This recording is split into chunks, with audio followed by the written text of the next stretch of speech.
Cześć, dzisiaj zapraszam Was na recenzję profesjonalnego gamepada od marki Turtle Beach. Ceny i dostępność sprawdzicie sobie w linkach w opisie filmu. Na wstępie zachęcam do zostawienia łapki w górę, będzie mi bardzo miło. I zapraszam Was do oglądania. Zaczynamy! Dzisiaj mam dla Was niesamowity sprzęt od marki Turtle Beach. Będzie to pad Victrix Pro BFG, którego możemy skorzystać tak przy PC-tach, jak i przy Xboxie. Więc powiem Wam, że fajna alternatywa dla padów Xbox Elite Series 2. Dopóki nie wyjdzie pad Series 3, no to być może ten pad okaże się nawet lepszy. Dlaczego? Ponieważ chociażby ma analogi z efektem Halla, czyli nie będzie czegoś takiego, co było częstą przypadłością w padach Elite i w padach zwykłych od Microsoftu, co się nazywa dryfujące analogi. Jedyny sposób to była naprawa, wymiana analogu. Kosztuje to na ogół od 100 zł w górę, a może wystąpić dość szybko. Tutaj takich problemów nie mamy. Do tego pad jest modularny, czyli można sobie tutaj w dość dużym zakresie to tuningować. Wszystko pokażę Wam za chwilę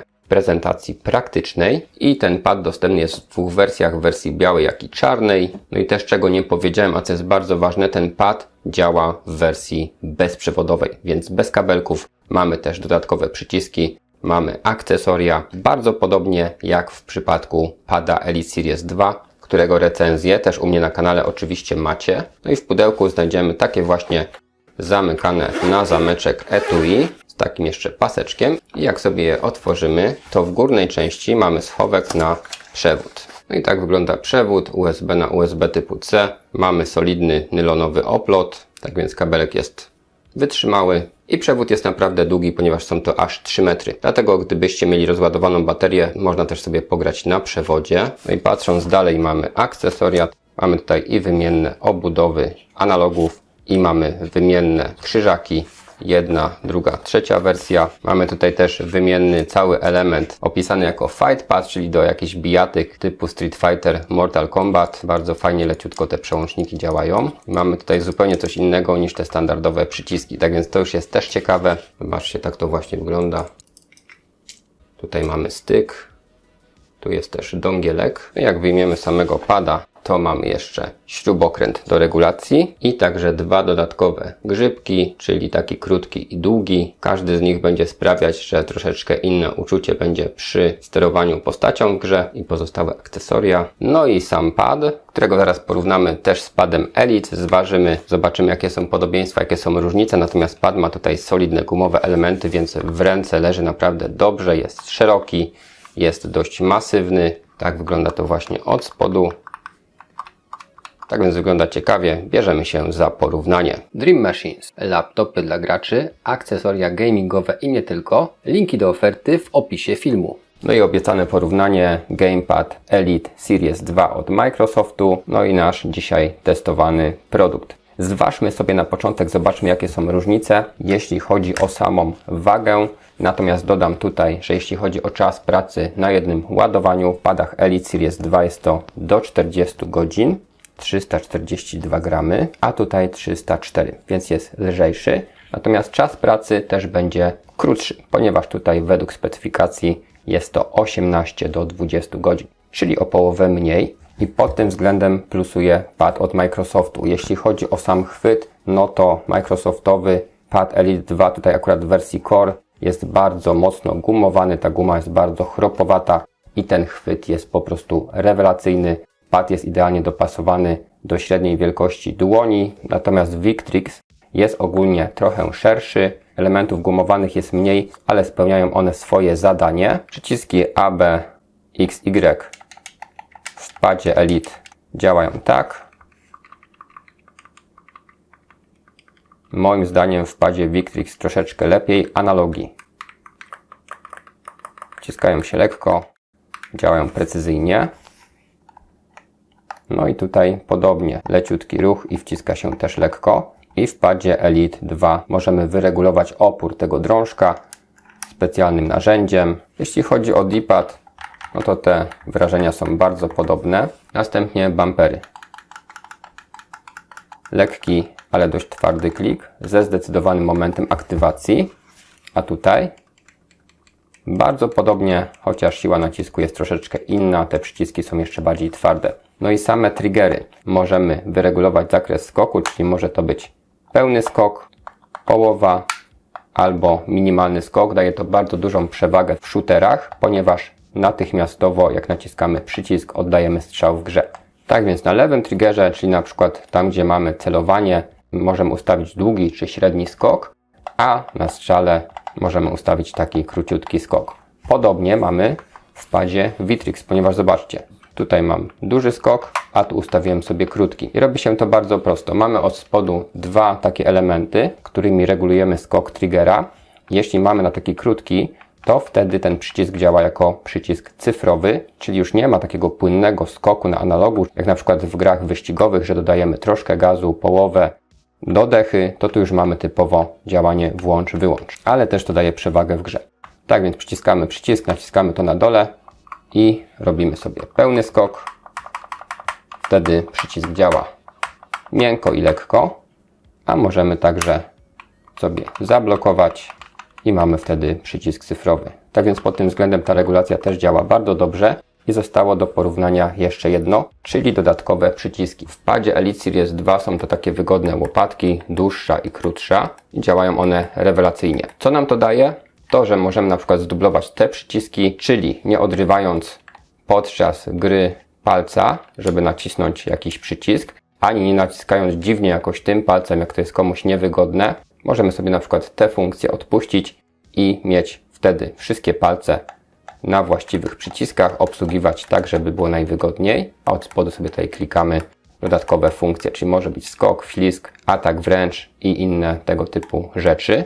Osobiście z tego korzystałem i sprawdzało się to świetnie. No i dokładnie to samo mamy tutaj. Z tym, że nie są to łopatki, a przyciski fizyczne, ale też mamy dłuższe, krótsze, więc jak trzymamy pada w ten sposób, ponownie mamy dostęp do najważniejszych przycisków. Z tych nie musimy nawet korzystać, żeby się nie odrywać od analoga, tylko korzystamy z dolnych. Trzeba się oczywiście przyzwyczaić, ale działa to naprawdę dobrze. Mamy też dodatkowe przyciski, możemy włączyć naszego pada, mamy przycisk do zarządzania audio, mamy przycisk do przechwytywania screenshota, czyli tak samo jak tutaj i te dwa przyciski systemowe też jak najbardziej działają. A od spodu mamy przycisk, którym możemy szybkimi klikami zmieniać sobie profile. Czyli możemy sobie ustawić dokładnie tak samo jak w padzie Elite, że pod kilka gier ustawimy sobie różne konfiguracje przycisków i nie trzeba nic kombinować w software'ze, tylko po prostu się przełączamy, dokładnie tak samo jak w przypadku pada Elite, który też ma tutaj kilka profili do zapisania. Tak więc jeśli chodzi o porównanie, powiem Wam, że naprawdę godny konkurent dla tego pada, który ja osobiście uważam za gamingowy ideał. Natomiast pad Microsoftowy niestety nie jest modularny, a tutaj mamy pad modularny, czyli możemy chociażby wymienić sobie tą część do jakiegoś Street Fightera, Mortal Kombat i innych takich gier, a wymiana krzyżaków czy długości analogów, no to samo mieliśmy w padzie Elite Series 2.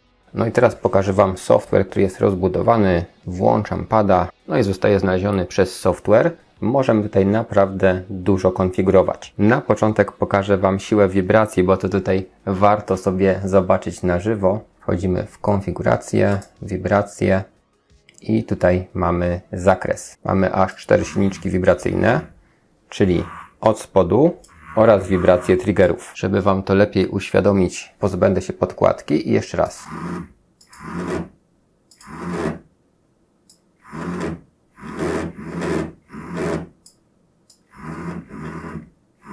Wibracje są tak mocne, że pad przesuwa się po blacie, czyli są mocniejsze niż w większości standardowych padów. Możemy je także całkowicie wyłączyć. Oczywiście wyłączenie wibracji wpłynie też pozytywnie na dłuższy czas pracy, natomiast nie mamy żadnych świecących elementów poza obwódką tutaj i ewentualnie przełącznikiem profili. Ale on się tylko na chwilkę podświetla i potem gaśnie.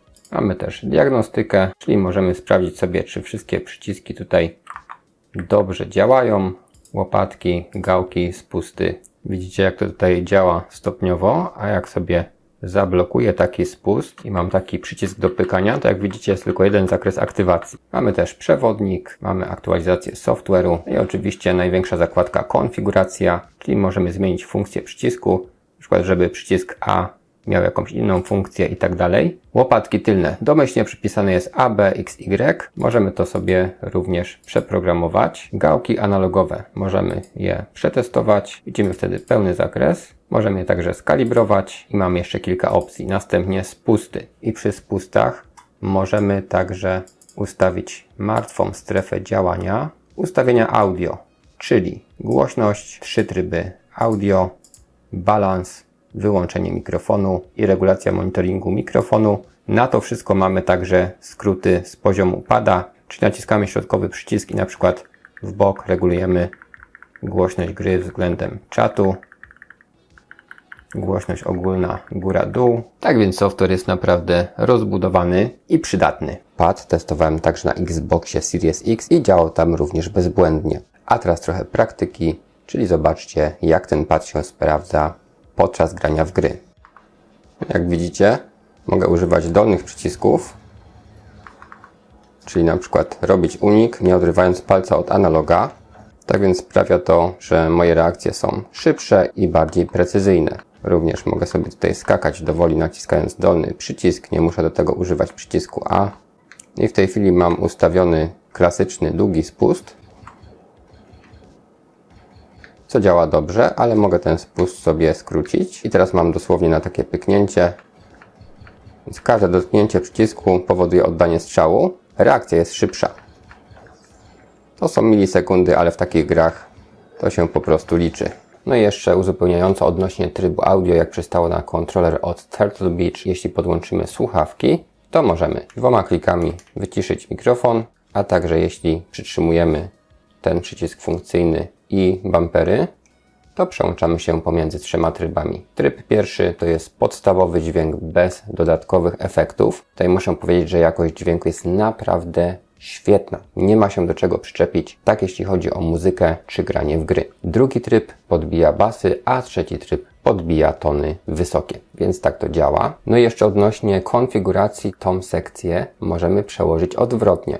Tak więc jeśli zainstaluję sobie w ten sposób, to mam bardziej układ jak w padzie od PlayStation, a jak zostawię tak standardowo, to mam układ jak w padzie od Xboxa, więc ta możliwość konfiguracji daje nam tutaj naprawdę sporo. Podczas grania w bijatyki również jest rewelacyjnie, ponieważ na elemencie fightpadu przyciski działają zupełnie inaczej niż te podstawowe. Intuicyjnie, lekko, gra się naprawdę dobrze.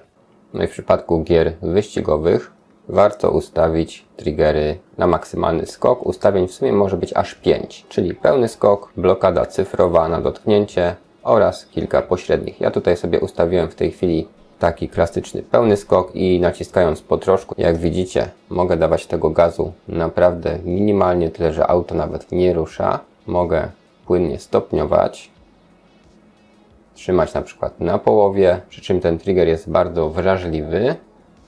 No i mogę dać gaz do dechy. Podsumowując, sam jestem fanem padów Elite Series 2 od Microsoftu, o których zrobiłem już u mnie kilka filmów i do tej pory mało co mogło się z nimi równać, a powiem Wam, że ten pad naprawdę jest solidną konkurencją dla tych właśnie padów. Osobiście bardzo dobrze mi się testowało i mogę go polecić. Oczywiście jest to sprzęt z wyższej półki, nie tylko jakościowej, ale także cenowej. Natomiast do niektórych gier, szczególnie do szybkich strzelanek sieciowych, warto mieć takiego pada, ponieważ różnica w skillu jest naprawdę odczuwalna. Aktualne ceny możecie sprawdzić sobie zawsze w linkach w opisie filmu. Jeśli film Wam się dobrze oglądało, będę wdzięczny za zostawienie łapki w górę.